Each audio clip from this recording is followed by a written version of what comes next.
Hey everybody, this is Jeff. Welcome back to the channel.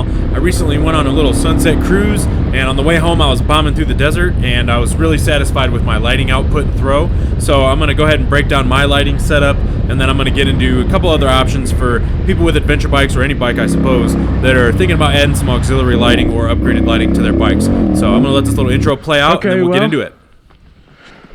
I'm up here, folks. I'm going to get a quick shot, and then I'll talk, I guess. Anyways, where I am is up where the Elko E is. Here's the E. There's Elko. I'm gonna get out of here.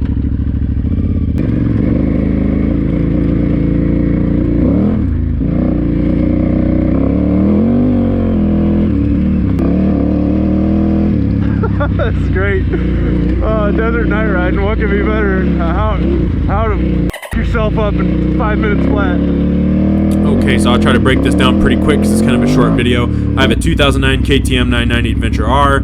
Was not super satisfied with the factory light output, as no one is, so I did the Cyclops headlight upgrade, which does incorporate a low and a high beam.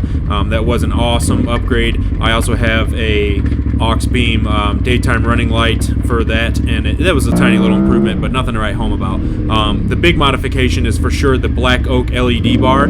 It's similar in quality and design to like Ridgid and stuff like that. I liked them because they give a lot of money to veterans and stuff like that.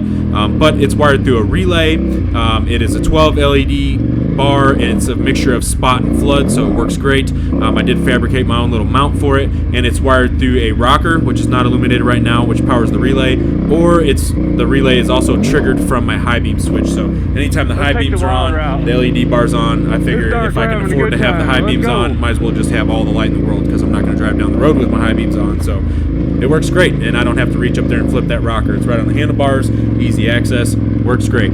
I also have two 3-watt rock lights, which are just like the under fender lights that every diesel fanboy has in their fenders, and that's the rocker that's illuminated right now. Those are wired direct to battery, and they're great. They illuminate right around my feet, so I can see where I'm putting my feet down in the darkness and not fall over when I have rough footing in the trail.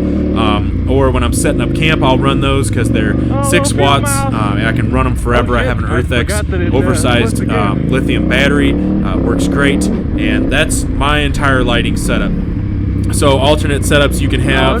Some people do the pod lights. There's the little tiny round ones. There's the square ones. You know, Baja Designs and all the other brands make them. Those are great. I would wire any high output light through a relay, just to save the switches and the wiring and stuff like that, because you will need some heavier wiring. You know, if you're 60 watts, you're 5 amps, that's a decent load. I mean, it's a short run of wires on bikes, but either way, I'd run a relay. Also, people can do light bars. Not a lot of people do light bars. I don't see a lot of these light bars. I do see some single stack light bars, you know, 6 LED, and that's probably enough. I did want an extreme amount of light output, and even on a GoPro, you can still see pretty well where I'm going, although it does kind of create some like flash and flickering through the GoPro recording, but in real life it's seamless, smooth, the lighting's amazing, the throw is fantastic, I can see super far ahead, and I've been very satisfied. So that's my lighting setup. If you guys have questions on anything regarding that lighting setup, feel free to comment or message me, and I can answer any questions for you guys. So thanks for watching. Stay safe. Hope you guys have a good time. Enjoy some night riding, and I'll see you in the next video. Oh, excuse me. Sorry, everybody. Sorry for the interruption. I'll just be making my way through here. Excuse me. Pardon me. Excuse me. Pardon me. Don't worry about it, Mama. I'm out of here. As you were.